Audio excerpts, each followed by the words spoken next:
Nasa ating niyo po ang spokesperson ng Grains Retailers Confederation of the Philippines o GRECON. Yun, tungkol doon sa report ni Mark Maclalad na presyo ng supply ng bigas at ang tungkol po sa price cap sa imported na bigas. Si Ginoong Orly Manuntag. So ito kayo. Sir Orly Manuntag, good morning po sa Yes. inyo, Sir Orly.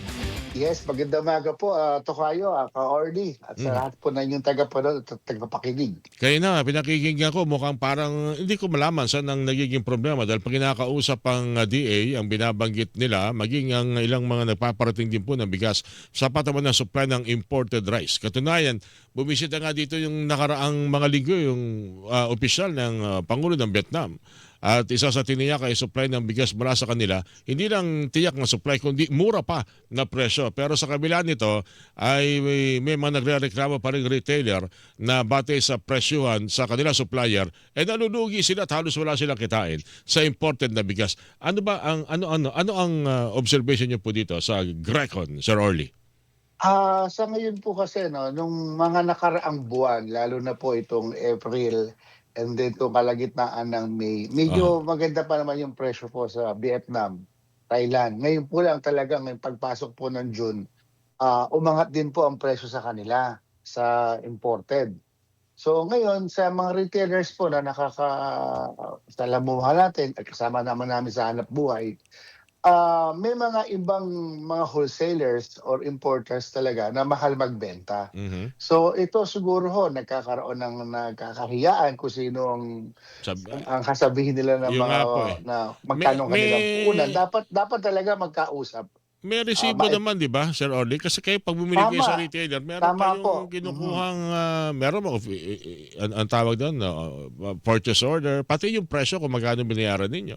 Tama, dapat yun po yung isang matuntun mula po doon sa retailers, saan nila 'to binili, 'wag po silang matakot, 'wag po silang mahiya na baka kung isusumbong ba o papagalitan. Dapat po talaga magkaintindihan po diyan, para hindi naman po lagi nasisisi yung mga kasamahan nating retailers. Mhm. Noong nakaraan po nakikita po namin sa news na kawawa naman kung ang lagi napaparusahan yung mga kababayan nating maliliit, mga magtitingin ng bigas, mga kasama namin sa hanapbuhay. Samantalang yung mga wholesalers tsaka mga importers, hindi naman wala namang gano'ng, kaso. So dapat mababalanse po ito ng DA. Yun Mhm. po yung isa sa panawagan po namin. Alright.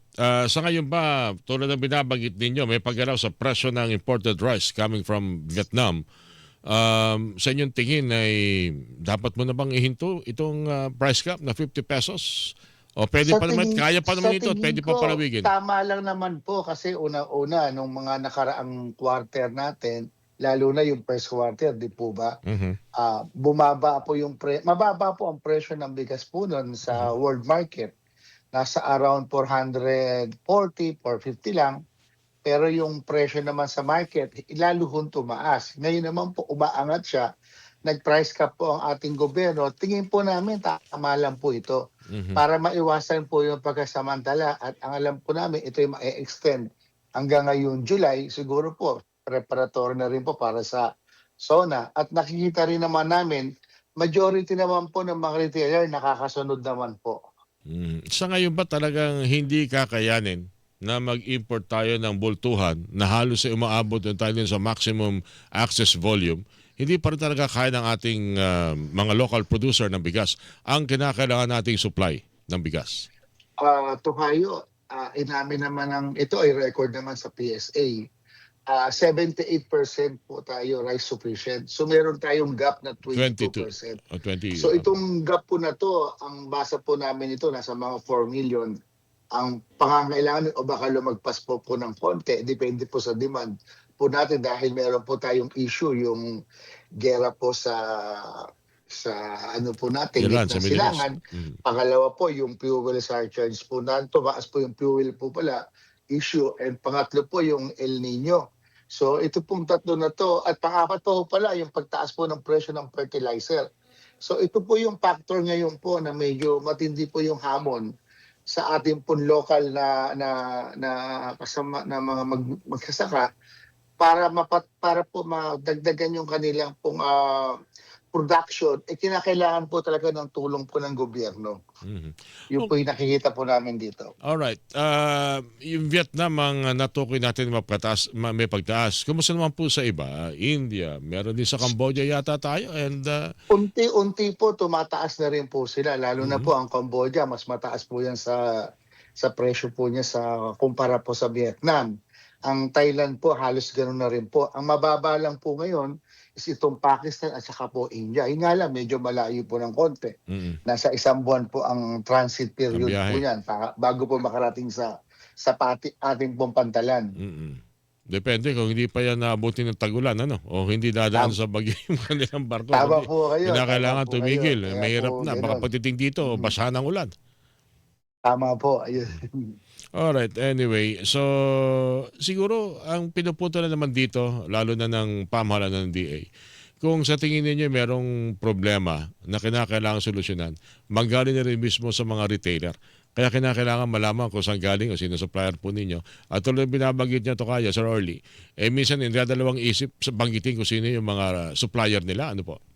Opo, tama po. Siguro ako po, ang suggestion ko po sa DA, patawag po kami lahat, kasama po yung mga retailers, importers, saka wholesaler, para do'n po magtukuyan kung ano po talaga yung problema. At malaman din po natin magkano po ba yan yung pinarating. So kailangan po natin ito ay yung galing po sa Bureau of Customs. Mhm. Kasi po kung pumasok naman po yan halimbawa po ng 36 pesos, nagpatong po ng ₱2 halimbawa po ang importer at saka wholesaler, bakit napakataas doon sa retail? O Mhm. baka naman malaki po yung pinapatong ng importer o malaki naman po ang pinapatong ng wholesaler, nasa gitna. So yun po yung dapat mga bagay na magkaalaman po para hindi naman po nating lalasisisi o itong mga retailers, ganito gano'n. Isa pa po pala rito yung tie-up.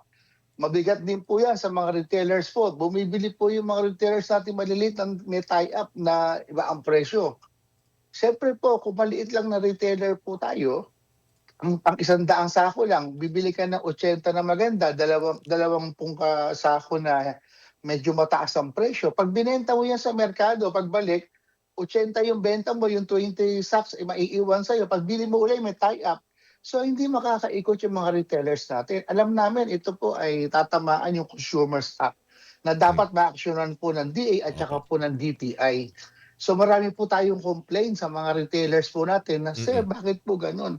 Pagbili po namin halimbawa po diyan sa Bulacan, may tie-up po, bibili kami ng 4 na sako na maganda tapos 2 sako na halimbawa ng Japonica o ibang presyo. Ang mahal naiiwan sa amin pong mga tindahan. Hindi na So dapat bibili. ito ma-aksiyunan yung malayang pagbili ng mga retailer kung ano rin mabenta sa kanila. Siyempre yun din pong bibilhin po nila sa mga supplier po, 'di po Mm. ba? Alright.